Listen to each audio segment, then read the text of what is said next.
नमस्कार मंडळी, मी डॉक्टर योगेश परुळेकर।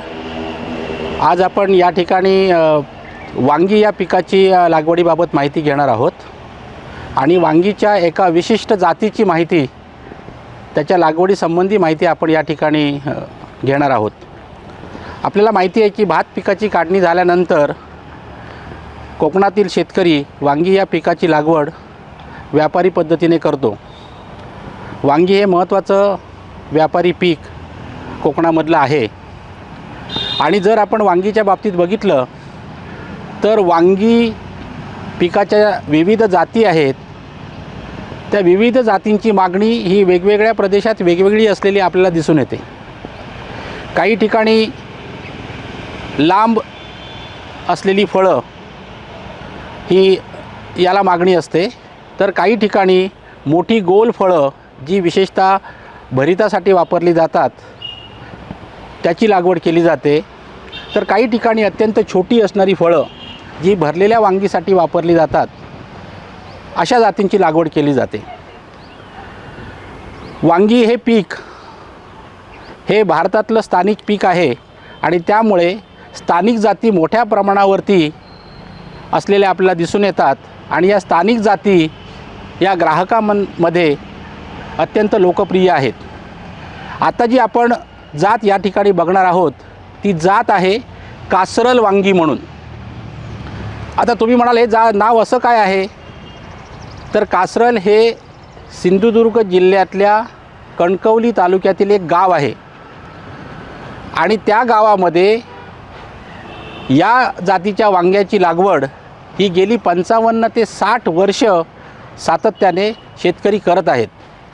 आपण जर वांगीचे झाड, या वांगीच्या जातीचं झाड बघितलं तर साधारणपणे 4 फुटापर्यंत याची वाढ होते।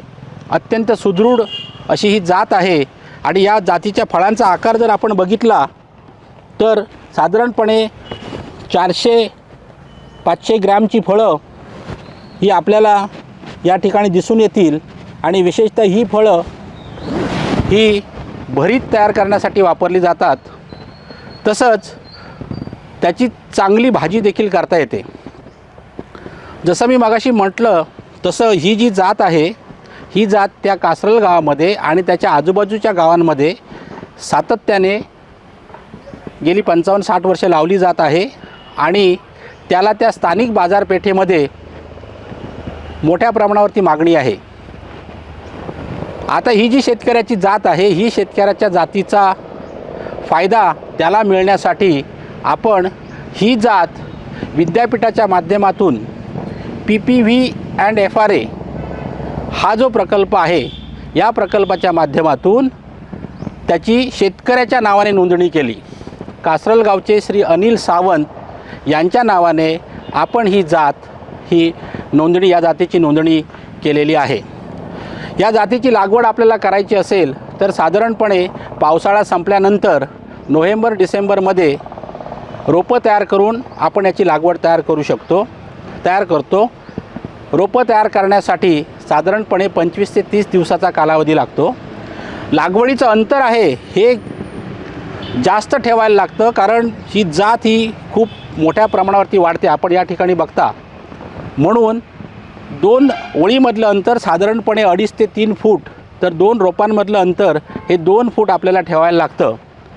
लागवड केल्यानंतर साधारणपणे 60 दिवसापासून त्याला फळं धरायला सुरुवात होतात आणि 140-150 दिवस हे पीक आपल्याला चांगल्या प्रकारचं उत्पादन या ठिकाणी देतं। या ठिकाणी जी आम्ही लागवड केलेली आहे त्या लागवडीपासून मिळणारी फळं ही आम्ही आमच्या विक्री केंद्रावरती त्याची विक्री करतो आणि त्याचा सरासरी जो दर आहे, ज्या दराने आम्ही ग्राहकाला त्याची विक्री करतो तो 60 ते 80 रुपये प्रति किलो या दराने या वांगीची विक्री आम्ही या ठिकाणी करतो। ही जात जी जीवाणूजन्य मर रोग आहे त्याला प्रतिकारक असलेली ही जात आहे, मात्र जो बुरशीपासून येणारा मर रोग आहे त्या रोगापासून संरक्षण करण्यासाठी बोर्डो मिश्रणाच्या 1% बोर्डो मिश्रणाची 2 ते 3 वेळा या ठिकाणी जिरवणी आपल्याला करायला लागते। गुंठ्याला साधारणपणे 3 किलो सुफला लागवडीच्या वेळी आणि लागवडीनंतर दर 1 महिन्याने 1 किलो युरियाची जर आपण त्याला युरिया दिला जमिनीद्वारे तर तो या पिकाला पुरेसा होतो आणि अतिशय चांगल्या पद्धतीचं उत्पादन आपल्याला या ठिकाणी मिळतं. हा जर व्हिडिओ आपल्याला आवडला तर डॉक्टर बाळासाहेब सावंत कोकण कृषी विद्यापीठाच्या यूट्यूब चॅनलला आपण सबस्क्राईब करा, व्हिडिओला लाईक करा. आमचं फेसबुक पेज आहे त्याला आपण सबस्क्राईब करा, लाईक करा आणि शेअर करा. धन्यवाद.